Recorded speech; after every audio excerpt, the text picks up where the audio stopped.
অনেক দিন ঢাকায় এসেছি, ঢাকেশ্বরী মন্দির দেখা হয়নি। তাই ফ্যামিলি নিয়ে চিন্তা করলাম ঢাকেশ্বরী মন্দিরে মাকে দর্শন করে আসি। ওই জন্য ঘোরার উদ্দেশ্যে যাওয়া। ভালোই হয়েছিল, শ্বশুর শাশুড়ি এসেছিল, সবাই মিলে ঘোরার একটা আনন্দ, মজাই লেগেছে অনেক। চলুন দেখা যাক কোথায় কোথায় ঘুরলাম আমরা। প্রথমে প্ল্যান করে বেরিয়ে হয়েছিলাম যে প্রথমেই ঢাকেশ্বরী মন্দিরে যাব, ওই জন্য আমরা প্রথমে ঢাকেশ্বরী মন্দিরে গেলাম। ভালো লেগেছে অনেক। প্রথম দেখলাম ঢাকেশ্বরী মন্দির। ঢাকেশ্বরী মন্দিরটা আমাদের হিন্দুদের জাতীয় মন্দির বাংলাদেশে। তো পৌঁছেই আমরা প্রথমে যাচ্ছিলাম মন্দিরের দিকে, এগোচ্ছিলাম। অনেক এক্সাইটমেন্ট ছিল ভিতরে যে কেমন হবে। আগে তো শুধু টিভিতে দেখেছি, সামনাসামনি কখনো দেখা হয়নি, এই জন্য আর কি এক্সাইটমেন্টটা একটু বেশি। আর ক্যামেরায় ছিল কিন্তু আমার বর। দুঃখের বিষয়, আমাদের অন্য কোনো ক্যামেরাম্যান ছিল না, যার কারণে শুধু আমরা তিনজনাই ফ্রেমবন্দি হয়েছি। আমার বর হইতে পারেনি। ভিতরে প্রবেশ করলাম। জুতা নিয়ে নাকি ঢুকতে নিষেধ, এই জন্য একটু এগিয়ে গিয়ে আবার ফিরে আসতে হইল জুতা রাখার জন্য। জানতাম না তো, এই জন্য ঢুকতে লাগছিলাম। তো পরে আবার বাহির থেকে আমাদের বলে দিল, যার কারণে আমরা আবার জুতা রাখার জন্য এগিয়ে গেলাম যথাস্থানে। আপনারা যারা যাবেন তারা অবশ্যই হাতের ডান পাশে ঢুকেই জুতা রাখার স্থান আছে, ওখানে জুতা রেখে ভিতরে প্রবেশ করবেন। তারপর আমরা মন্দিরের দিকে যাচ্ছিলাম। সেই আকর্ষণ যেটা আমি টিভিতে সবসময় দেখে এসেছি। আমার বাচ্চাটা তো অনেক খুশি হয়ে গেছে, ও বাইরে বের হইলেই অনেক খুশি হয়, কারণ সারাক্ষণ রুমে থাকে তো, যার কারণে বাইরে বের হইতে পারে না।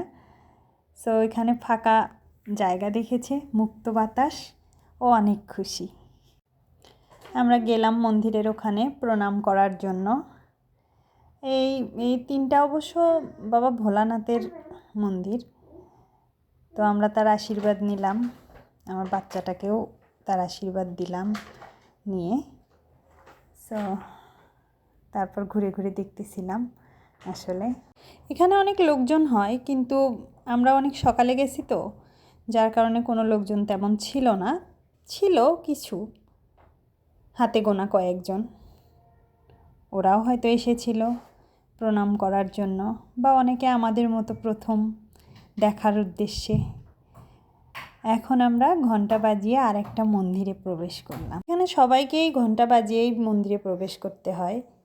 আমিও ঘন্টা বাজিয়ে প্রবেশ করলাম, আমার শাশুড়ি মা, আমার শ্বশুর মশাই, সবাই। আর ক্যামেরার পিছনে আমার বর, সেও ঘন্টা বাজিয়েই প্রবেশ করেছে। এই আর কি। আমরা মন্দিরের দিকে এগিয়ে গেলাম। মন্দিরে পুজো হচ্ছিল তখন, দেখলাম আমরা একটু পুজো। আর দেখুন আমার ছেলেটা ফাঁকা পেয়ে ও পুরা দৌড়াদৌড়ি শুরু করে দিয়েছিল।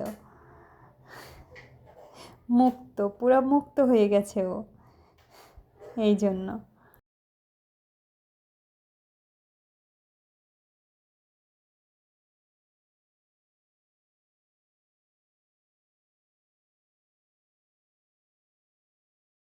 আমরা দেবী মাকে প্রণাম করলাম এখানে, তার আশীর্বাদ নিলাম। এখানে পুজো যদি আপনারা দিতে চান তাহলে উপবাস থেকে এসে অবশ্যই পুজোও দিতে পারেন। আমি প্রণাম করার পর আমার বাবাটাকেও প্রণাম করালাম, মা ওকে সুস্থ রাখুক এই জন্য। তারপর ঘুরে ঘুরে দেখতেছিলাম আসলে আশেপাশেটা।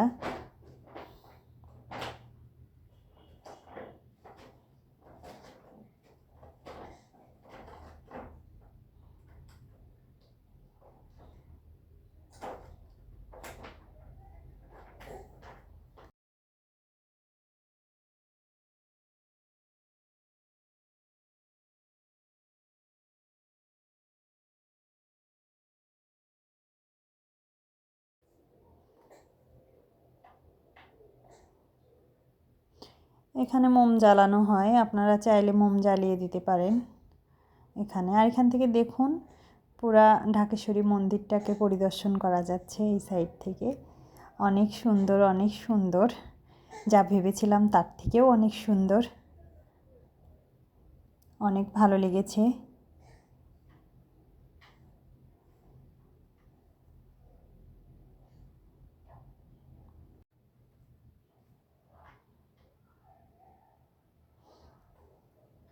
একটু কেনাকাটা করতেছিলাম। এখানে অবশ্য বেশি দোকান নেই কেনাকাটার জন্য, এই 2-3টা দোকানই ছিল। তারপর আমরা বেরিয়ে এসেছি। এটা দুর্গা মন্দিরটা আসলে রাস্তায় যাইতেই হাতের ডান পাশে, অনেক সুন্দর লাগছিল মা দুর্গাকে দেখতে। ওখানে চরণামৃত দেওয়াই ছিল, আমরা চরণামৃত খাইলাম। তারপর আমরা ঢাকেশ্বরী মন্দির থেকে বেরিয়ে রওনা হলাম লালবাগ কেল্লার উদ্দেশ্যে। ঢাকেশ্বরী মন্দির থেকে সামান্য একটু, এই 1/2 কিলো এরকম হবে লালবাগ কেল্লা, হেঁটেই গিয়েছিলাম আমরা।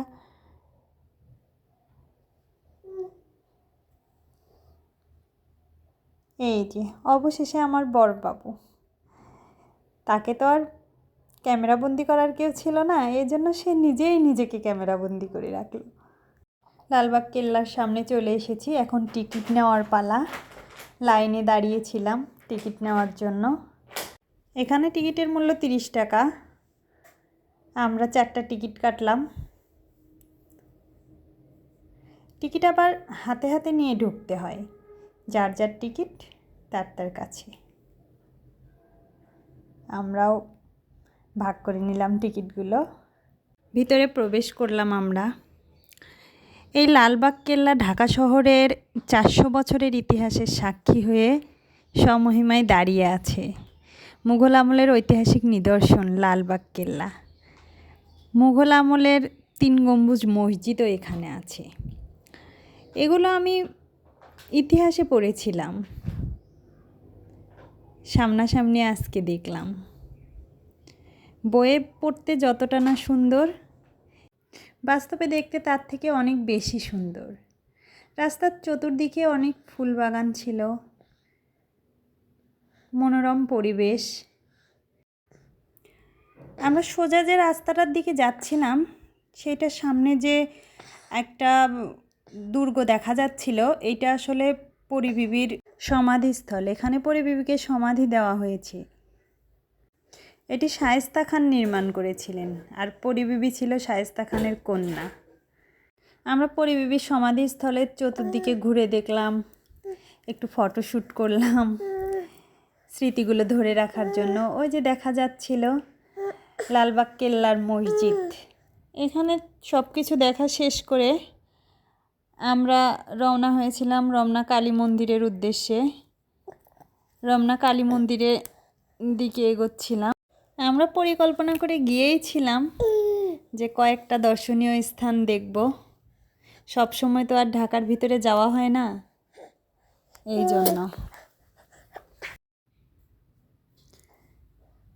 আমরা ভিতরের দিকে যাচ্ছিলাম। রমনা কালী মন্দিরের ঢুকেই ডান পাশে বড় শিব ঠাকুরের মূর্তি আছে পুকুরের মাঝখানে। প্রথমে আমরা ওইটা দর্শন করলাম, ওখানে প্রণাম করলাম।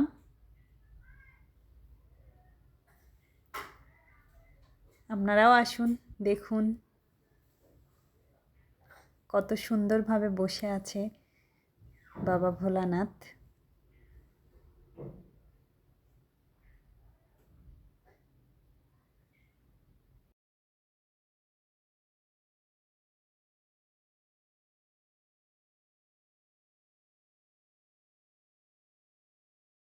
তারপর আমরা প্রধান মন্দিরে প্রবেশ করলাম।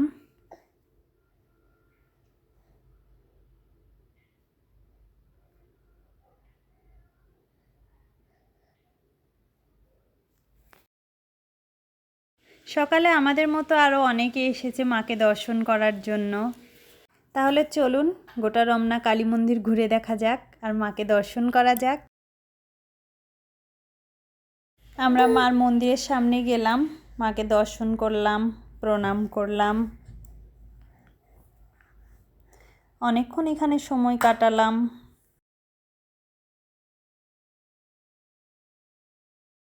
আমরা দুপুরে গিয়েছি তো তখন মার পুজো শেষ হয়েছে, গেট বন্ধ করে দিয়েছে, পর্দা টেনেও দিয়েছে। আমরা পর্দা সরিয়ে মাকে দর্শন করেছি।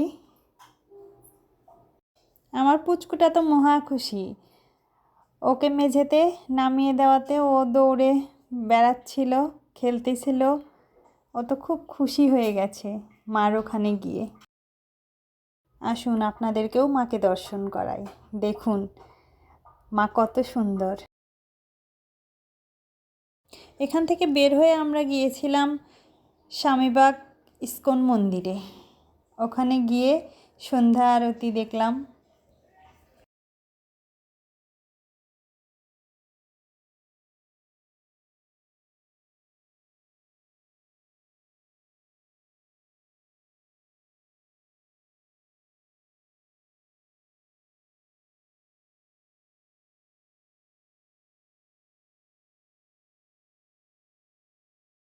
ইস্কন মন্দিরে সময় কাটানোর পর আমরা আর কোথাও যাইনি। ইস্কন মন্দির থেকে সোজা বাসায় এসেছিলাম, রাত হয়ে গিয়েছিল অনেক। সারাদিন অনেক ভালো কেটেছিল আমাদের। ইস্কন মন্দির থেকেই শেষ হয়েছে আমাদের ভ্রমণ। ভিডিওটা দেখার জন্য ধন্যবাদ সবাইকে, পাশে থাকবেন। হরে কৃষ্ণ কৃষ্ণ কৃষ্ণ হরে হরে